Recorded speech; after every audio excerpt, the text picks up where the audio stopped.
Hello friends, today I'm going to discuss some common questions which are asked regarding frenulum and frenuloplasty. Now, what is a frenulum? Frenulum is a band of tissue which runs under the head of the penis, right? It attaches head of the penis to the skin, the foreskin.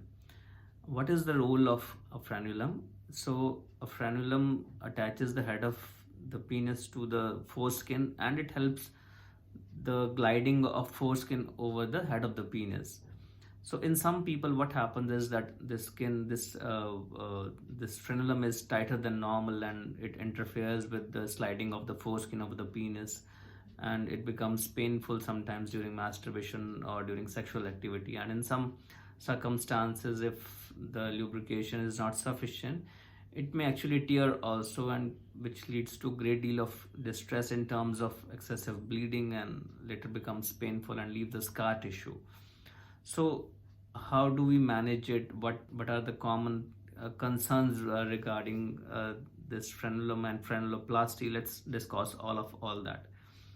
So what happens when a frenulum is torn? So during a sexual activity or a vigorous masturbation, if the frenulum is torn, it's a very vascular tissue. There's a blood vessel which is called as the frenular vessel, which runs under the frenulum. So during the tearing of this frenulum, there's excessive bleeding from there, and it's quite alarming for the person to look at. So what needs to be done in an emergency? So press that area between thumb and finger for a time frame of 5 minutes. Do not relieve the pressure in between to see if the bleeding is still there or not.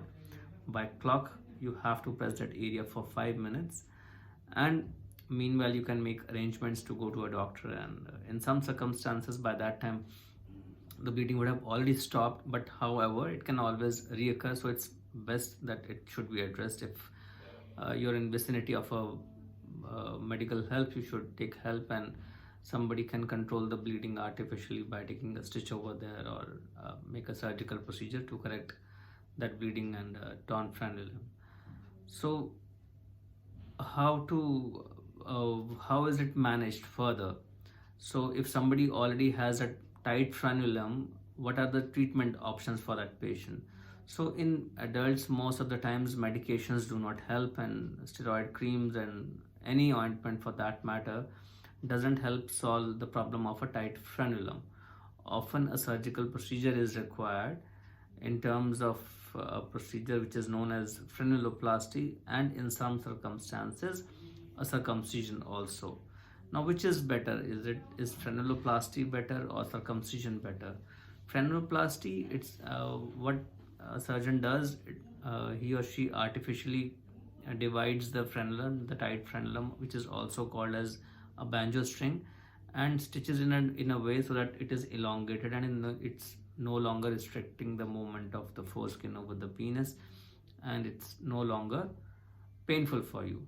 However, in 5 to 10% of the patients, even after frenuloplasty, they continue to have some degree of pain or some discomfort during sexual activity.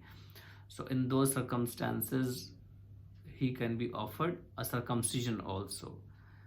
Also, instead of going for a frenuloplasty, one can always undergo a circumcision, and that simultaneously removes the frenulum also. So in some situations circumcision is better, because in some people not only the frenulum is tight, but also the foreskin is also tight. So just dividing the frenulum may not help the person, and sometimes ultimately such patients require a circumcision. It's a daycare procedure. It can be done under local anesthesia or general anesthesia, and you often go home the same day. There can be some discomfort in that area where this procedure is done, and there are some stitches which are self-dissolvable, and they normally fall off within a month's period. You are told not to have sexual activity for a period of 1 month at least, which is a healing period, so that there's an adequate time for the tissues to heal. So now other questions which are asked are, does frenuloplasty reduce sexual pleasure, or does it reduce the erections or length of the penis? So number one, it does not interfere with the sexual activity or sexual pleasure. Initially, of course, there can be some change in the sensitivity pattern of the glands, and that may feel different to you, if not abnormal. So initially, you may not be used to that kind of a sensation, and that may interfere with sexual activity initially, but eventually, all men would ultimately get the same pleasure as anybody else does. And next question is, does it reduce the length of the penis? The answer is no, it does not reduce the length of the penis in any way. Is it risky? Is frenuloplasty risky? It's a very safe procedure. There can be initial some discomfort over there, some swelling over there, and sometimes there's some bleeding also can happen from there, but everything eventually heals within a period of 1 month. Another question, does frenulum grow back? No, once it is divided, once it is operated upon, it does not grow back. And what is better? Is circumcision better, or is frenuloplasty better?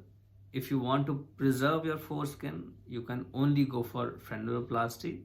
However, if the foreskin is tight, your doctor may recommend you that you can go for both the procedures simultaneously. So these are some of the common questions asked regarding frenuloplasty, and if frenuloplasty is superior to circumcision, or how is it done, and what are the outcomes, what to do after the surgery.